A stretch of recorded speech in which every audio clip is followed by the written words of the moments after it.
Oke, what's up? And balik lagi bersama kita bertiga di layar di balik. Kita akan ngobrolin. Ada kecoa. Gepeng, lo mau?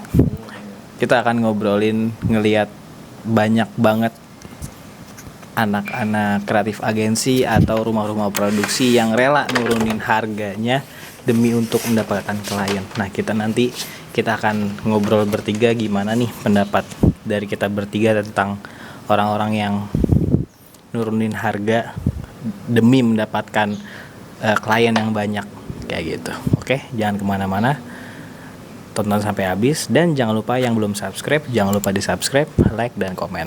Langsung aja kita ke pembahasannya. Let's go. Jadi kemarin gue ngeliat ini di salah satu sosial media di Instagram itu ngeliat ada akun-akun iklan yang dia bilang jasa branding cuman 1 juta itu dapat 30 konten, dapat 3 dapat foto katalog. Terus ada lagi yang 2,5 juta jasa branding, kelola sosial media, jadwal upload, terus sama dikasih tips buat viral. Nah, kayak gitu. Kayak gitu. Nah, menurut lu gimana nih? Siapa yang mau jawab lu? Siapa duluan? Tentang yang seperti itu. Kan lu yang lihat dulu nih. Kalau gue ntar gak asik. Ntar jawabannya di gue semua. Gimana? Menurut gua yang kayak gitu tuh sedekah. Itu ngelawan arus pasar ini. Benar. Gimana ya? Pro kontra sih. Yang bisa dibilang kalau klien-klien yang minim budget tapi pengen lebih itu bakal diserbu itu. Menurut gue bakal gitu tuh. Iya. Pronya tuh. Kontranya rumah-rumah produksi lainnya atau agensi-agensi lainnya bakal bisa bilang kesusahan lah ya, kesusahan pasarnya diambil lah sama itu orang. Jadi yang harusnya ini pasar branding itu udah tok segini nih, tiba-tiba dianjlokin sama dia harganya, yang dimana itu pasti bakal ngancurin timeline para agensi atau para rumah-rumah production ini sih. Jadi pasti tuh ngancurin ini banget timeline produksian agensi-agensi lain gitu. Menurut gue sih gitu sih pro kontranya sih bang. Segitu. Terus kalau Jaka? Kalau gue sih ada. Di mana? Ada. Ada. Di sini kayaknya. Ya. Di mana mikrofon? Ada. Ya, buat orang ada. Terus gimana? Di rambut. Anjir, mikrofon di rambut. Bisa aja menurut tanggapan lu nih. Aduh gimana ya, sebenarnya bingung enggak sih. Soalnya kan yang seharusnya pasarnya harganya segini, mereka buat dengan harga segitu, sebenarnya secara tidak langsung rusak pasar.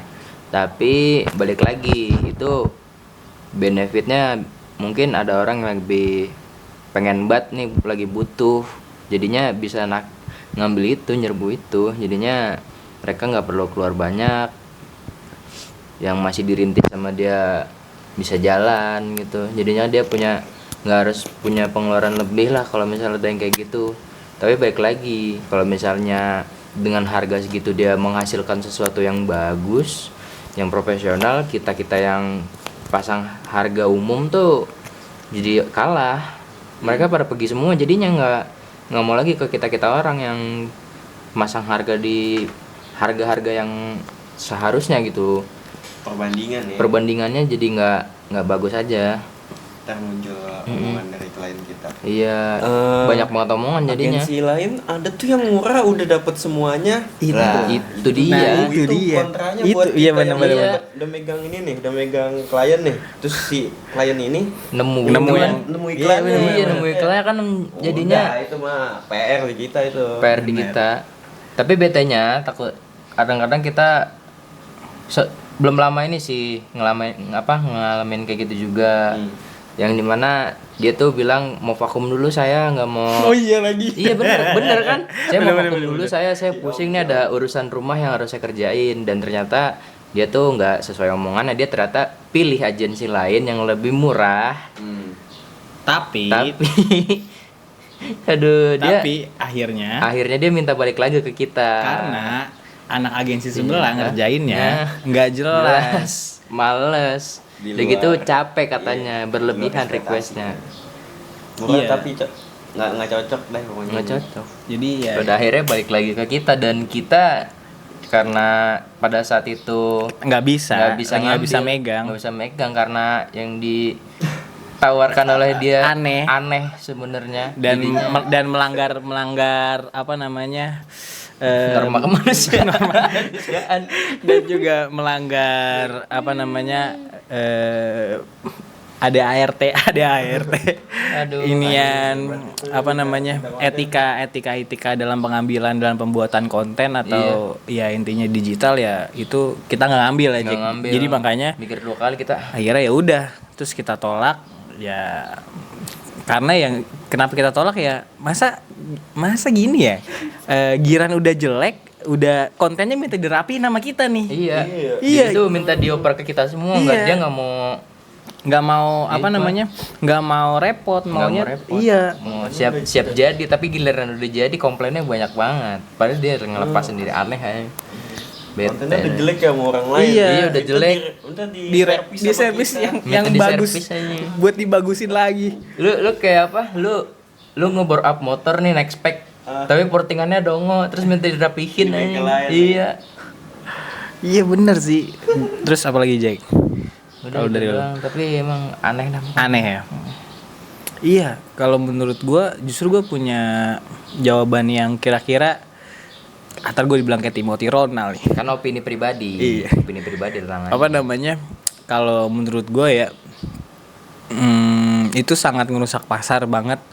Terus yang kedua itu bikin orang-orang yang punya standar kualitas bagus, mereka yang ibaratnya sekolah atau mereka yang ibaratnya semuanya timnya menempuh pendidikan yang sangat oke untuk bergelut di dunia digital seperti ini ya, apa namanya, mereka wajar dengan sangat lantang membilang ya itu merusak pasar gitu, merusak pasar.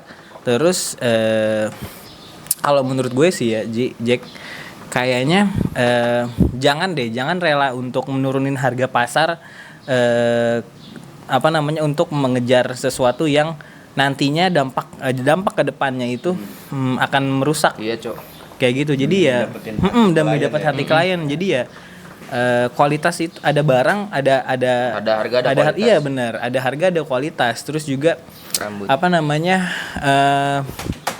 nggak, ya udah lu mau syukur nggak, ya udah ya orang bakal ketahuan yang namanya kualitas bikin videonya, bikin manajemen sosial medianya bagus, terus konsepnya juga bagus ya, apa namanya, mereka akan tahu sendiri orang-orang itu ya. Yang gue keselin sih emang di zaman sekarang mereka tuh serba mau instan, serba mau budget murah tapi bagus ya.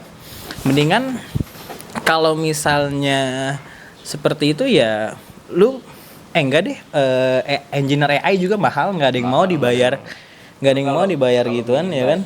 Kata gue mah mending Gimana? belajar sendiri udah. Bener, mendingan Iya. mendingan bikin sendiri, nggak usah make orang, karena emang jasa branding itu mahal cuy. Kalau emang nggak sanggup ya jangan branding, lebih baik rintis sendiri, belajar sendiri. Nah solusinya apa? Kalau misalnya ada klien seperti itu di kita, ya kita alihin ke mereka, suruh belajar konten di kita gitu. Jadinya apa namanya, kalau misalnya dia nggak mau nge-branding melalui kita, ya udah mereka kita ajarin misalnya sebulan untuk belajar bikin konten, untuk tahu tentang konsep sosial media segala macem ya. Walaupun di luar sana banyak yang lebih jago, ya tetap semuanya gue yakin punya ciri khas masing-masing. Iya, benar. Kayak gitu, Ciri khas masing-masing. Dan nggak bisa lepas dari ciri khas. ada orang yang jago buat storytelling, ada orang yang jago buat bikin naskah, ada orang yang jago ngedirecting. Tapi kalau misalnya dia nggak punya tim atau dia manajemen komunikasinya kurang pada saat produksi, pada saat apa ya itu akan ketahuan. Jadinya nggak ngejamin orang bagus ditaruh tempat yang apa, gimana bahasanya ya, Bahasa Arab coba. kalau orang punya kualitas ditaruh di tempat mana aja, tapi kalau skill manajemen komunikasinya kurang itu akan kurang sih kalau buat kalau buat ngekelola ini nih apa namanya sosial media gitu. Jadi ya apa namanya si orang ini udah jelas ngerusak pasar, terus tapi ya mereka butuh juga sih ya, Butuh juga. mereka butuh tapi bingung juga gitu akhirnya. Yang kita orang ini atau di luar sana yang kualitasnya bagus, yang standarnya bikin nge-branding dengan dia standar di atas 4 jutaan, minimal 4 juta gitu ya, itu akan menjadi apa namanya pro dan kontra sih. Akan kita juga punya pikiran yang kok jadi penasaran ya dia buatnya gimana gitu. Dengan harga coba deh lu pernah nggak kepikiran kayak dia buat harga jasa branding 2,5 juta atau di bawah 2 juta, 1 juta dia dapat 30 konten, terus kelola sosial medianya, terus sama dikasih misalnya di online shop, misalnya dikasih foto katalog. Nah, itu gimana Jack, lu sebagai orang-orang belakang layar nih, apa namanya, itu lu sanggup nggak seperti itu? Nggak bakal sanggup. Kalau misalnya kita bahas duit ya, kagak bakal dah ya. Soalnya kalau kayak gitu hitungannya capek banget, Cok. Nggak setimpal sama yang kita kerjain di lapangan. Bener kan? Karena emang ya ngebuat seperti itu ya nggak semudah apa yang dibayangin teman-teman semua atau para, kalau misalnya ada brand-brand owner yang nonton YouTube kita ya tolong dipikirin lagi gitu, tolong ternyata bener ya gitu. Kalau menurut lu gimana tentang tadi itu? Kalau gua ya yang gue bilang awal-awal sih sedekah kita tuh, Sedekah kayak hitungannya. kayak apa ya, gimana ya, kasarnya nih orang sedekat teman-teman kita nih, sahabat kita minta tolong buat jasa branding atau jasa editing, itu pun masih tetap ngasih harga pasar pada umumnya gitu, nggak buat anjlok gara-gara apa teman dekat atau gimana. Ya, ini orang kita nggak kenal terus Nggak tahu siapa. Beliau ini ngasih harga di bawah pasar, harga anjlok gitu, tapi benefitnya tuh umum gitu. Itu mau dapat semua.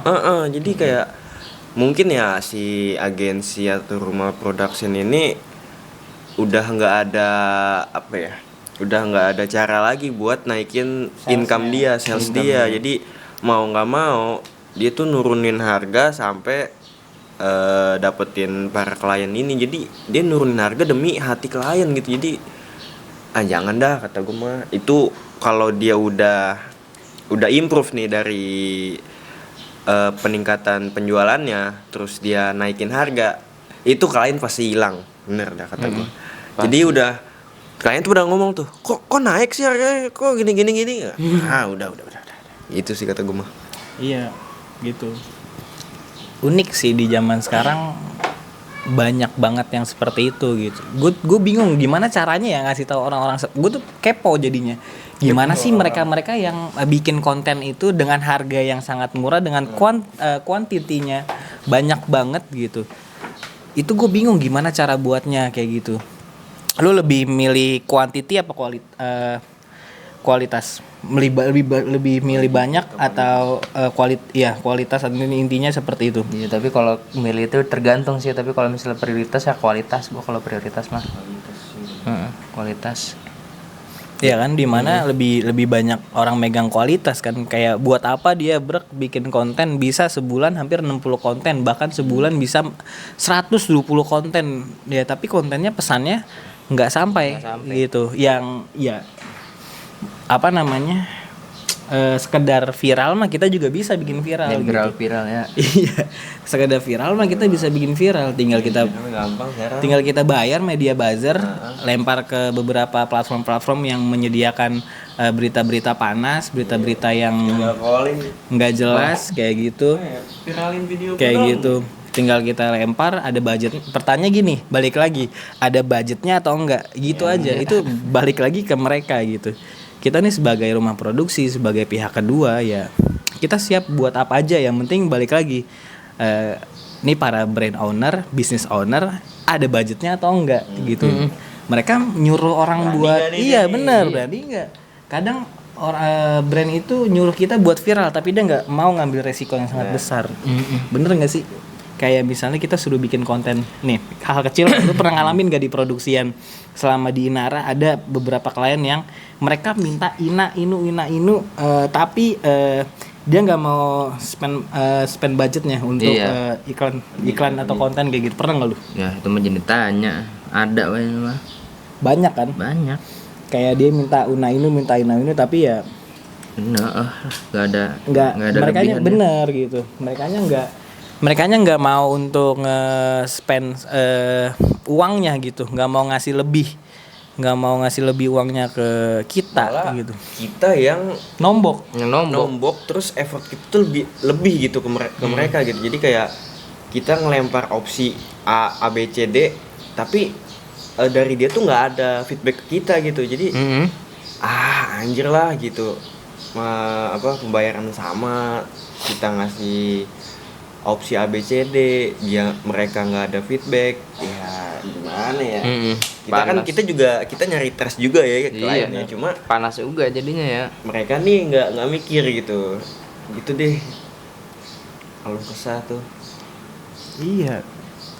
Terus gue pernah ngeliat di akun sosial medianya nih yang si rumah produksi ini, dia anak-anaknya banyak, anak produksinya banyak, timnya banyak, tapi gue bingung.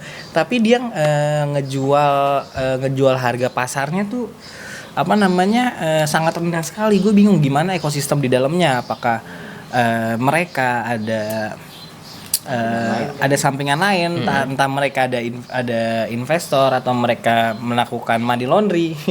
Di dalamnya perputaran banyak rumah-rumah produksi itu yang diseludupi money laundry, asal teman-teman tahu aja di rumah banyak mereka rumah produksi atau production house PH besar itu banyak adanya pencucian uang. Jadi kelihatannya tuh rumah produksi, tapi mereka nggak ada kerjaannya gitu. Cuman buat perputaran uang aja untuk kayak ya banyak lah kayak gitu. Jadi usaha-usaha seperti ini sangat banyak dimasuki para tikus-tikus jahat tuh. Tikus negara yang mereka punya uang, tapi ya mereka nggak mau dituduh sebagai korupsi. Akhirnya apa usahanya, uang mereka dibuat usaha kayak gitu. Banyak juga, kita juga pernah dapat klien seperti itu ya kayak gitu. Ini bahaya juga di brand tersebut atau di posisi sebagai kita pihak kedua ya kayak gitu. Gue bingung juga soalnya ini gimana caranya mereka ngeproduksi ya gitu, sedangkan mereka harus ngegaji teman-teman yang bekerja di sana kayak gitu dengan harga misalnya satu klien 1,5 juta, satu klien tuh dia buka harga misalnya 1 juta, anjir dia lebih banyak loh anak-anaknya kayak gitu. Terus gue juga bingung, tapi mereka hidup. Nah ini gue pengen belajar tuh sama orang kayak gitu. Terus gimana mereka cara bayar listriknya, gimana cara mereka, ya ini sebagai gue sisi yang menjalani usaha seperti ini ya. Itu dengan budget normal aja cuy, dengan budget normal aja itu aja kita nih sebagai sisi penggeraknya, sisi yang pemantiknya atau yang punyanya itu nggak sampai dapat. Kalau kita cuma dapat 4 klien atau 2 klien, nah kita itu bahkan jauh dari kata untung misalnya 200.000, jauh itu nggak ratusan ribu, bahkan di bawah ratusan ribu gitu, misalnya cuma dapat 20.000 atau 50.000 gitu dalam keuntungan dalam per bulannya gitu. Nah ini apalagi mereka, gue bingung tuh mereka gimana caranya, komputer, listrik, terus langganan aplikasi-aplikasi. iya apa namanya, Langganan aplikasi, subscription. dia bayar wifi, terus apa akun-akun CapCut, Canva gitu kan yang harus iya makanan, terus Transport, kalau kalian keluar iya itu makanya gue bingung jadinya emang kudu gimana ya invite mereka deh. iya buat podcast ngobrol ya. gue pengen jadi gue pengen Penasaran anjing. pengen ngobrol deh. Agensi itu. Ya kita nanti coba DM untuk kita ngobrol nih di layar di balik layar ya. Iya. Di balik layar proses Tahu mau mereka kan. atau ya misal ada teman-teman yang mau ngobrol setelah ngelihat podcast kita ini di YouTube lewat Beranda, ya boleh langsung komen aja gitu. Nanti kita akan ngobrol ke tempatnya. Kita akan kulik bareng apakah omongan kita semua salah Iya. atau enggak ya. Jadi sebenarnya ini balik lagi ke opini sih. Bener opini kayak pribadi. gitu, ya kan? Kayak Jadi ya pikiran jahat aja sebenarnya. soalnya nggak masuk akal. Nggak masuk akal. Nggak masuk akal bener-bener. Apa yang kita udah kerjain sama apa Iya. yang kita lihat dengan yang Beda. mereka lempar job-job mereka tuh kayak hah gitu. Iya kayak gitu. Dan aduh gue pernah waktu itu Inara sempet saingan sama beberapa kreatif agensi di luar. Lagi-lagi ownernya Chinese. Ownernya Chinese food lah intinya, yang Hanya makanan dong. bener-bener kalau ketawa tuh lu bisa tinggalin kabur kayak gitu. Nah itu bener-bener Chinese, dan waktu itu cuman gue sama Kak Indah yang bener-bener orang pribumi yang kita ada open pitching gitu buat brand besar. Nah tapi kita kalah karena kita nggak bisa main quantity nggak bisa. Banyak buat Kita nggak bisa main quantity. Gue lebih mentingin kualitas karena nantinya akan menyangkut nama produksian, nama PH, nama kreatif agensi kita gitu. Jadi ya pada saat itu kita pitching kalah cuman di masalah quantity. Kalau soal ide atau soal manajemen sosial media atau dari timeline produksiannya itu kita menang, tapi kita kalah sama ada salah satu agensi, dia Cina banget dan semua yang bekerjanya keturunan Cina. Itu ada di salah satu pick. Di pick 2 itu agensinya, kalau misalnya ada yang ngelihat nih podcast, kalau masih inget ya, ini udah jalan 1 tahun mau jalan 2 tahun sih. Di beberapa tahun lalu lah intinya gitu. Ya gitu, mereka berani banget ngejamin hasil yang banyak tapi kualitasnya dikit, Jack. Kayak gitu. Dikit banget kualitasnya. Terus hasilnya nih yang gue kaget, hasilnya itu benar-benar konten yang, tau nggak lo, dulu kan kalau kalian masih ingat El Sinta TV, iklan itu demo masak ataupun iklan Cina yang ikan olahraga terus kayak krim. Nah itu konten-kontennya yang jadinya seperti itu. Wah kata gua jauh gua. Kayak gitu. Kira-kira lu mau nggak suruh kerjaan kayak gitu buat portofolio lu nih? Apalagi intinya ya kita orang sekolahnya cukup oke gitu. Pasti beda hasil dah. Kalau dibilang mau. Cuman ditaruh portofolio nggak? Sortir lah pasti aja. Taruh di LinkedIn nggak? Iya, harus disortir. Ditaruh di LinkedIn Ini nggak? sortir lah pasti lah. Gue pilih lah yang bagus lah. Iya. semuanya kayak gitu Ji. Matanya kayak ya gitu doang. Pasti kita pilih-pilih lah buat foto mah. Kalau buat foto terus gue masukin semua tanpa gue saring gitu. Kalau gimana Jack? Udah pusing bapak. Aduh. Kita aja yang ngerjain. Kita ada klien yang gak gue masukin portofolio juga. Lu masukin gak? Kagak. Ada juga lah. Itu namanya penyaringan. Itu aneh banget. Nggak bisa gua masukin Mendadak semua di lokasi Ji, tau kan? Mm-mm. Semuanya beda, udah semua dikonsep, nyampe lokasi syuting beda, semuanya diganti. Beda, tadinya pengen asik-asik kontennya, tiba-tiba podcast serius, tiba-tiba Semuanya. jualan anjir. Tiba-tiba motivasi. Iya, anjing motivasi. Aduh, biar parkir 2.000 tuh anjing.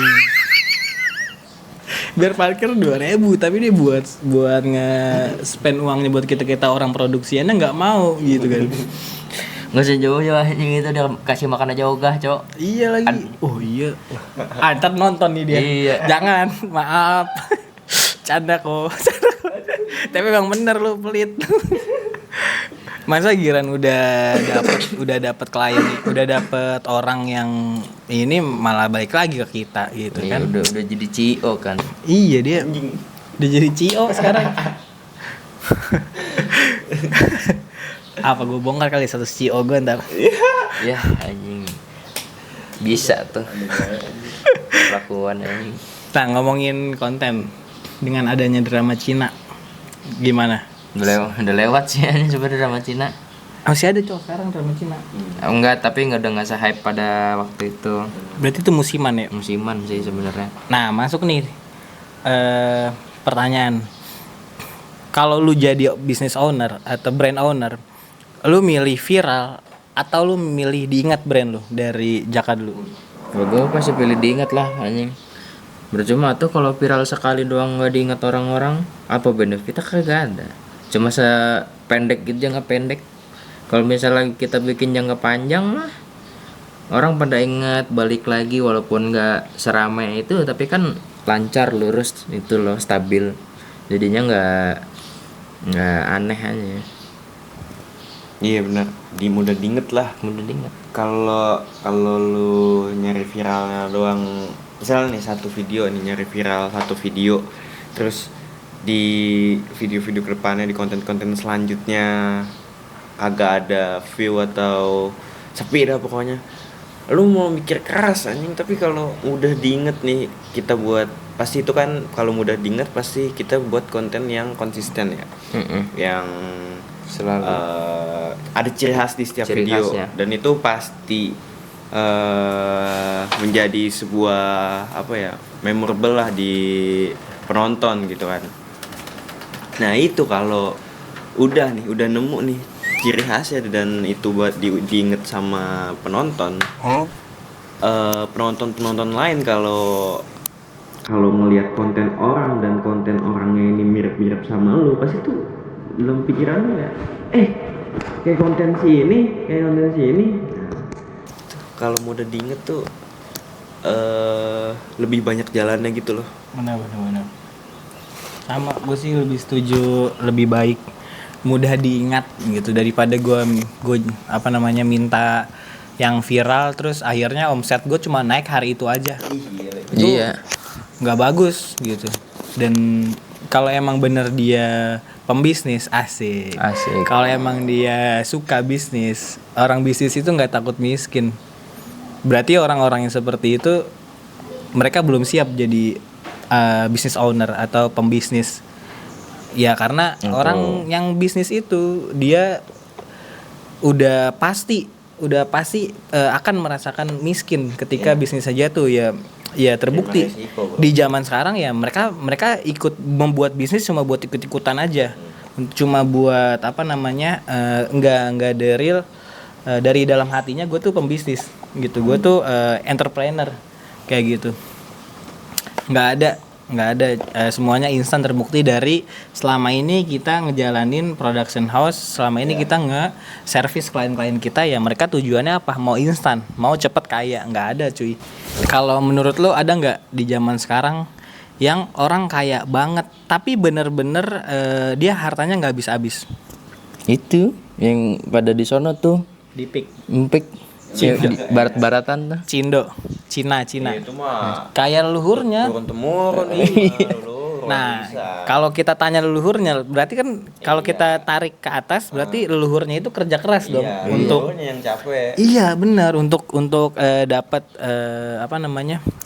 regenerasi yang berikutnya itu nggak kehabisan duit. Itulah makanya kalau kita nyari duit atau kerja pasti ada omongan-omongan kayak, wih bakal kaya 7 turunan ya nih. Nah itu. Iya, yang terbukti di zaman sekarang. Kayaknya tuh sampai leluhurnya ya, cucu. Gitu. Leluhurnya tuh bekerja keras banget kayak gitu. Ngeras punya duit banyak, punya koneksi banyak, jadinya gampang ngapa-ngapainnya. Bener. Oh, anak gue mau masukin sini nih, kemasukan setan tak. Itu main. Om siapa coba Ini buat kerja, minta kerjaan gitu. Tinggal telepon, tinggal datang, tinggal apa. Nah, Isep aja bener. ya di zaman sekarang orang jalanin usaha itu mau cepet kaya gitu. Gue selalu bilang sama apa namanya. Dan sebenarnya ini di ingetin juga sama si Kainda gitu. Lebih baik kita untung sedikit tapi kita masih ada sampai hari kiamat daripada kita untung banyak tapi sebelum hari kiamat kita udah tenggelam. Nah itu terjadinya sebelum Inara tuh ngomong seperti itu mulu, bahkan sampai sekarang juga nggak apa-apa. Kita nggak dapat untung apa-apa, yang penting nama kita masih ada. Karena ngebangun bisnis itu bukan soal siapa yang paling keren omsetnya, tapi siapa yang kuat berdiri sampai akhir. Yang dia kuat bertahan gitu di zaman sekarang. Oke, lu gila-gilaan semuanya kan? Apa tuh? Di gila-gilaan semuanya omsetnya naik, omset bisnis naik, segala macam naik, tapi ya kita lihat 2 atau 4 tahun lagi nama lu masih ada atau enggak. Benar. Kayak gitu. Jadi ya menurut gua jalanin aja, apalagi kita masih anak-anak remaja. Lu umur berapa sih sekarang? 18. Tuh, 18. 18. 19 kali. 18. 18 ya? Berarti Jaka baru lulus ya? Kemarin 2 tahun lalu kemarin ya?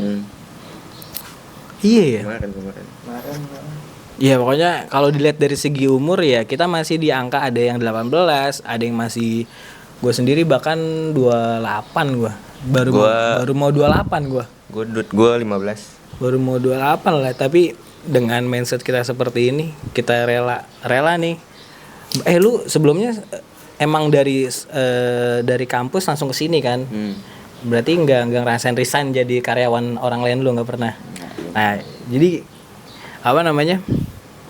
Gue itu dulunya kerja sama orang, jadi ya beranilah untuk resign gitu, untuk menjalanin apa namanya kehidupan yang sekarang nih, bikin ginian ya. Itu termasuk di seusia kita. Itu termasuk yang apa namanya? Menurut gue oke lah gitu, berani buat ngambil resiko. Yang rata-rata hampir zaman sekarang mereka bergantung pada apa namanya? Itu bener. Pada gantungan baju. Kayak gitu. Siapa gantungan bajunya? Ya orang-orang Chinese food sekarang yang berdiri menjadi dirut-dirutnya, CEO-nya ya gitu. Tapi ya kita nggak bergantung pada mereka, kita bergantung pada apa? Sosial media. Tiang listrik. Gue baru mau jawab tiang listrik lagi. Bukan sosial media. Tiang 2. Tiang 2 bener. Kalau kita bergantung sama orang, itu bakalan miskin. Kalau kita bergantung sama sosial media, sama platform kayak kita nih YouTube, Benar. itu ya kemungkinan untuk di-resign kan nggak ada. Untuk kemungkinan kita PKWT-nya, perjanjian kontrak waktu kerja waktu tertentu PKWT itu, nah itu nggak ada PKWT-an. Dia lancar, dia inian. Bahkan gue berani jamin ketika 2 tahun lagi atau 1 tahun lagi orang-orang akan mengejar namanya income dari sosial media. Itu udah terjadi sih. Emang udah terjadi ya? Terjadi. Oh, udah terjadi ya. Dari zaman sebelum Covid.